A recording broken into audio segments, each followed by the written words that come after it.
Hello, what's up? In this tutorial, I'll show you how I did the color grading for these very images. So I did the color grading for this very image in Capture One, and if at all you don't have Capture One, simply go and you have to pay for a license to get the full version of Capture One to follow along with this tutorial. So enough of that. Let me show you a quick before and after before we can even proceed with this very tutorial. So let me show you how the image was initially before and how it was after a color grading. So basically I showed this image and the sun was really coming from the back, and that's why you see most of the information was a little bit blown out, but I want to show you how you can even recover that if at all you shoot in RAW.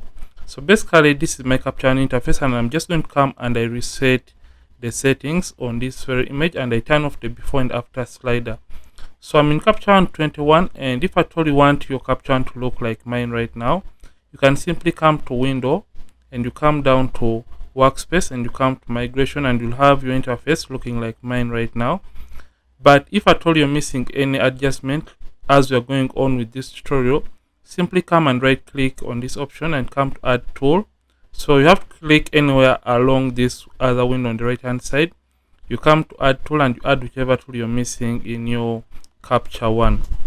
So a brief information about this image: I shot it at ISO 200 and the shutter speed was 1 out of 640th of a second, and the f-stop was f4, and I shot it at 70mm using my Tamron 70-200mm lens, and the camera I used was my Canon 60 camera. So usually in Capture One, the very first thing I tend to do, I work on the basic adjustments, for example the exposure and high dynamic range on the background layer itself. Then I later on color grade on a different field adjustment layer. Let me show you what I'm going to do right now. So I'm just going to come to the high dynamic range, and since the highlights are a little bit blown out, I'm just going to come to the highlight and take it all the way down, and you can see that gets me back the information within the highlight areas. And in order to get back more of the information, I'm going to come to the whites and also take them down, and this gets me back most of the information within the blown out details in the image. Then after that, I come to the exposure and just turn it slightly down, and I come to the contrast and add a little bit more of the contrast to the image. So after I've done those basic adjustments, I simply come down to where it says levels and I simply add more contrast by turning or pulling the blacks in, and that is it. So after doing that, I come to the shadows and slightly open up the shadows. But remember, as we're opening up the shadows of this image, some information that we had recovered in the highlights is going to get a little bit blown out. So what I'm going to do basically, I'm going to come and create a new field adjustment layer to fix the blown out areas in the image. Remember, Capture One is very nice because you can take an adjustment overboard by simply creating more and more layers and pulling the highlights lower if at all you want to get more information within your photo or your image. And that is the advantage of shooting in RAW. So I'm just going to come to this plus icon, simply right click there and come to new field adjustment layer. Then I'm going to come back to the high dynamic range option and simply take the highlights down, and you can see it gets me back the highlights and most of the information. And I could come and I do the same for my whites, and just look at how we have been able to correct the exposure within this very image. Let me show you a quick before and after right now. So basically this is where we started, and this is after correcting the lighting issues within this very image. So the next thing I tend to do when it comes to Capture One, like I said, I first of all correct the lighting issues within the image. Then I come and create one more layer depending on how much I had to correct within the details or the lighting issues in the image. So after creating that layer, so this is where I'm going to be color grading the image from. So remember, I have created a new field adjustment layer. So with that new field adjustment layer, it is where I'm going to be color grading, meaning the color grading is going to be at a global basis. So I'm going to come all the way down right here to where it says I'm going to be using both the color editor and So in the color editor, I'm going to be using the basic and the skin tone for this image. So I'm just going to come right here, and I'm going to come first of all skin tone, because I want to even out the skin tones and have more skin tone transitions that are balanced within this very photo. So I'm just going to come to skin tone under color editor and get my color picker tool. And when I get the color picker tool, I'm just going to sample an area of the skin I want to really look nice and even within this very image. So for this case, I feel like I want to even out the skin tone to look more like this very area.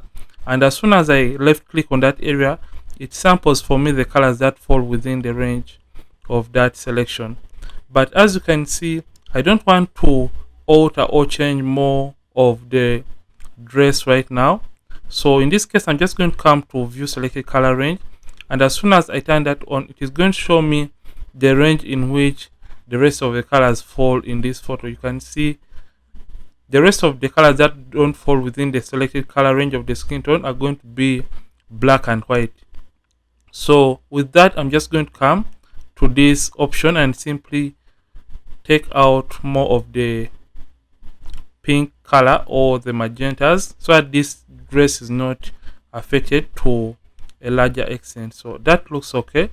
Then I'm going to come and first of all uncheck the view selected color range option and come to the uniformity slider, and under uniformity I'm just going to simply take the hues up just like that.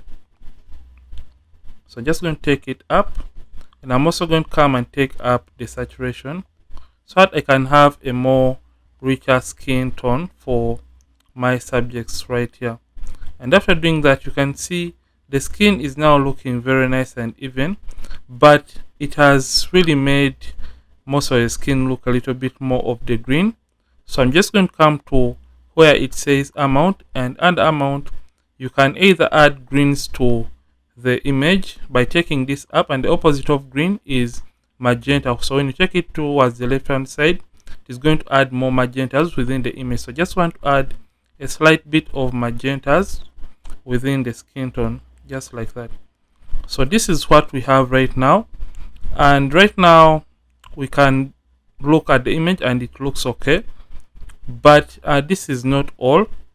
So basically the next thing I would want to do, or I would prefer to do in this case, is coming back to where it says the basic option or the basic adjustments. And first of all, I want to, because I feel like the green is a little bit distracting and taking the attention away from the mom and the little girl right here, I'm just going to come to the greens and simply just going to take the saturation down. So I'm just going to take out the saturation from the image just like that, and this is going to have more attention to the mom and the little girl right here.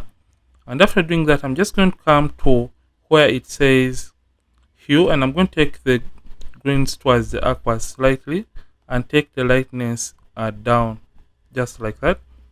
And I'm going to come to the oranges, and since I feel like the oranges were a little bit more on the yellow side, I'm just going to take the hues towards the red hand side. Remember, when you take the hue of the oranges towards the left hand side, you'll be making the color look like the color on the left hand side of the orange color, and taking it towards the right hand side is going to be making the oranges look like the color on the right hand side of the oranges. I'm just going to make that a little bit red, and I'm going to come and add a little bit of, or take the lightness slightly down.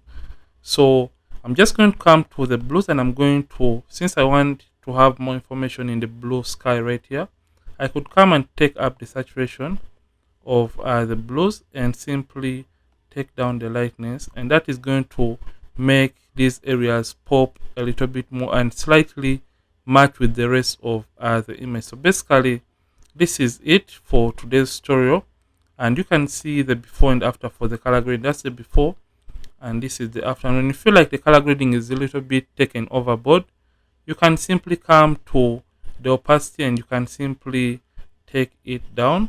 So basically this is how I was able to color grade this very image within Capture One. And let me show you a quick before and after. So that was the image before, and this is the after, before, after.